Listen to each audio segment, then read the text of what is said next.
Bonjour à tous, petite vidéo consacrée aujourd'hui au dernier né de chez Corsair en matière de clavier pour joueurs, le K95 RGB Platinum. Positionné sur l'haut de gamme, il arrive en boutique, il a été présenté en début d'année.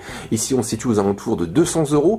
Corsair revoit son K95 d'origine, on va récupérer un clavier au design beaucoup plus compact, beaucoup plus fluide, avec la perte certes de quelques touches macro, par contre on est beaucoup plus dans l'air du temps. Le rétroéclairage s'enrichit avec l'apparition d'une barre sur le haut au 19 points lumineux, comme vous pouvez le voir, c'est pour ceci que je l'ai placé à l'envers. On retrouve également un port USB, des touches dédiées macro, des touches dédiées multimédia ou encore la possibilité de personnaliser certaines touches. Ça c'est pour les amateurs de FPS ou encore de MOBA. Bien sûr c'est un clavier mécanique avec des interrupteurs Cherry.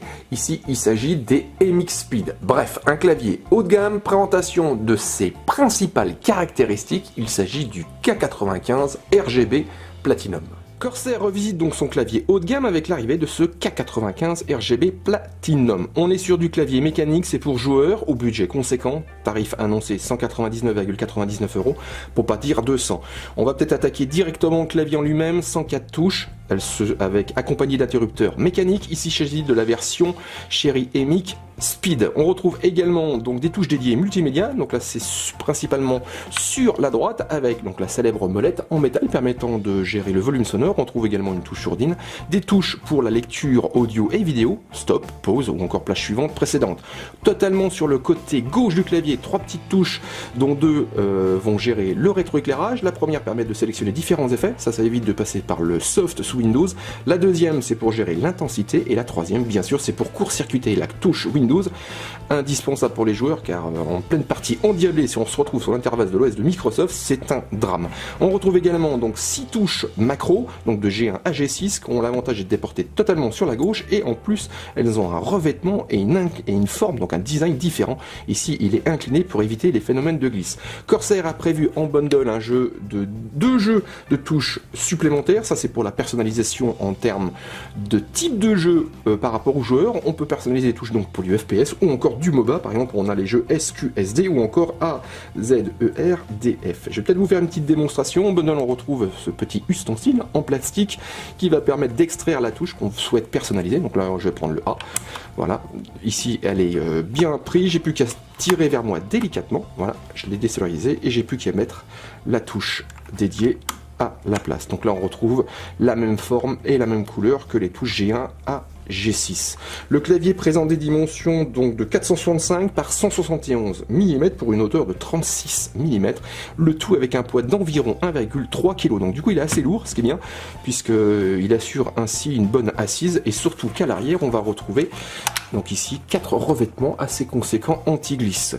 Et Corsair a eu la bonne idée d'équiper également les 2 rehausses arrière de ce même revêtement, donc toujours pour éviter les phénomènes de glisse lorsqu'on est dans de la frappe frénétique afin de pouvoir gagner. Au niveau mécanique, au niveau caractéristique, 8 MO de cache, on retrouve également un processeur ARM 32 bits en interne, la possibilité d'enregistrer 3 profils et les grandes technologies des claviers gaming, impossible de faire l'impasse dessus, comme l'anti-gauching ou encore le roll-over. Donc on détaillera tout ça au niveau du test dernier. Et petite remarque juste avant qu'on se quitte, au niveau du rétroéclairage, donc là on est sur du rétroéclairage RGB, ça concerne toutes les touches. Chaque touche est personnalisable en couleur et en effet, donc là les possibilités sont vraiment infimes. Et Corsair a rajouté donc pour ce K95 RGB Platinum une caractéristique unique avec l'arrivée d'une barre lumineuse sur le haut que vous avez ici. Donc elle parcourt toute la longueur du clavier et présente pas moins de 19 points lumineux. Donc elle reprendra la logique donc des touches afin de proposer un ensemble cohérent. Et dernière petite remarque concernant le design, on a donc un revêtement et une finition en aluminium brossé. Le châssis par contre est en plastique et on retrouve le logo Corsair. Donc derrière une finition en plastique, on va dire type piano, et toujours pareil avec cet esprit du rétro éclairage. Donc je vous propose de vous retrouver prochainement sur Jinfu pour un test complet de ce K95 RGB Platinum. On est sur du clavier donc pour joueurs, c'est du clavier mécanique. Ici, donc avec la présence d'interrupteurs Cherry NX Speed, on a un clavier toutefois assez bruyant, à bien prendre en considération. Il n'est pas véritablement orienté pour de la bureautique. Donc, le mieux, c'est de vous faire une petite présentation. Enfin, présentation. Je vais taper quelques petits mots.